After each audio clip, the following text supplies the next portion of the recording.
I'm going to use an unusual prop today to show you how your abdominal muscles all the way up to your neck affect your spine and any back or neck discomfort that you're having.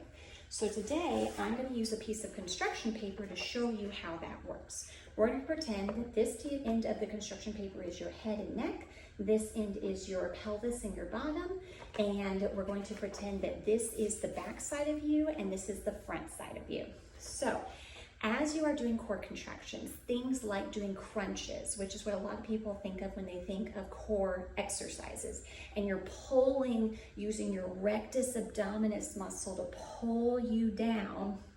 into that core contraction, you want to imagine that that is lengthening your spine in the back by turning you into almost like a C curve, all right? Now, your core is not just one solid piece, okay? You have a lot of different layers of muscle, but also you have different levels of that muscle. So if you're really good at contracting these upper abdominals, but not so good at contracting these lower abdominals, you can see how that's going to change what kind of benefits you get. We always want to be going for a nice smooth rounding of the entire chain rather than just part of the chain rounding and the other part not moving at all.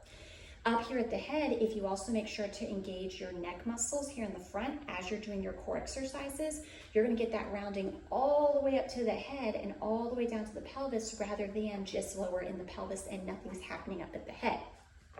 The other thing you want to imagine is the different layers of your core. So your external obliques and your internal obliques on each side are going to not just contract the core where you round this way, but you're also going to round your back like this. You're going to be widening your back and creating space by engaging and wrapping around this way. I've worked with a lot of clients who are runners who complain of pain as they're running in their back, and we work on not only contracting the core this way, but also pulling it in this way as they run, so there's not over rotation and there's not any issues with that.